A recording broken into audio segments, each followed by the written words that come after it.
I'm a social worker, and I've been able to carry the social work code of ethics and apply them to each role that I've been appointed to. Leading the Evanston Community Foundation and during the onset and seemingly unending impacts of the COVID-19 pandemic, those principles have truly helped me return to what's important. At ECF, I got to engage with individuals, organizations, and communities at large to respond to an issue that impacts us all. I do this work simply because it's embedded in who I am. My life experiences tell me that these issues exist way beyond my imagination. And 20 years from now, I don't want my daughter standing here telling a story of a mother who didn't move the needle on change. So I will happily walk this road less traveled and deal with a little more stress and some sleepless nights so that years later, my daughter, her peers, your children, your family can have a better life. I'm humbled to be recognized for this honor. I accept it on behalf of the entire nonprofit community. Thank you to Team ECF, the board, and staff. It's my hope that we plotted a course where concrete can be poured later. Just be sure to take a little stick and write Monique Jones was here before it dries. Thank you to Mayor Haggerty, staff, members of the Coronavirus Task Force. Thank you for your partnership and your thoughtfulness during this time. I show up with lessons that I've experienced throughout life, and for that I do thank my late mother and father, who I only spent 17 years on this earth with. And I absolutely would not be a restored individual if I did not come home to Drennan and Brielle. So I thank them for knowing when to push me and when to leave me alone or send the dog in to cuddle with. I am honored to continue working and doing the things that I do, and I appreciate this honor and this recognition of the hard work that was done. Thank you. We started 8 years ago out of our home kitchen. We actually started with 2 catering companies. One is Feast and Imbibe, and the other was Soul and Smoke.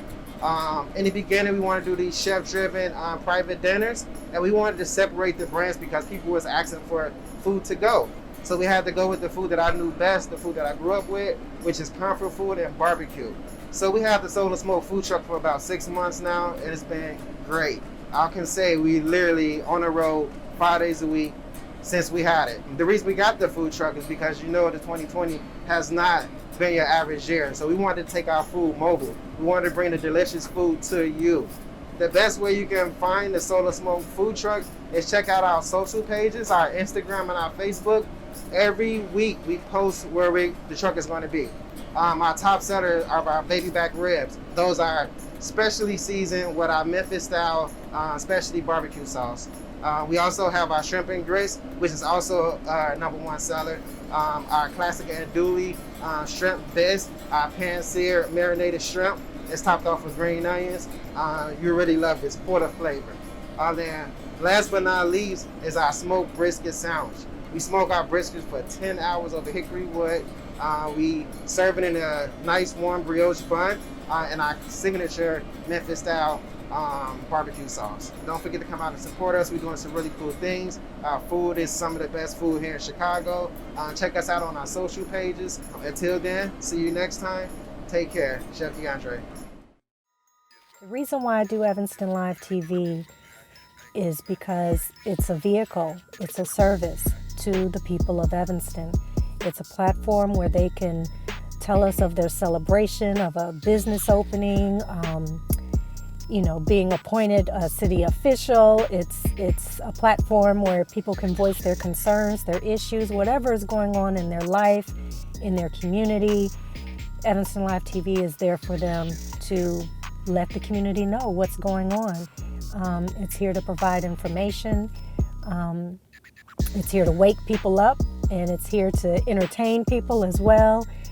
And it's a platform for the people, and that's why I do it. It's for the people. It's my service to the community, and I'm emotional about this work, and it means the world to me The legislation, sponsored by State Representative LaShawn Ford, would require that students be taught about the civil rights movement from 1954 to 1965, and it goes beyond that. An activist from Evanston added an amendment that would require the teaching of Black history prior to slaves arriving in the United States. Malika Gardner said during a news conference, Black history didn't begin 400 years ago.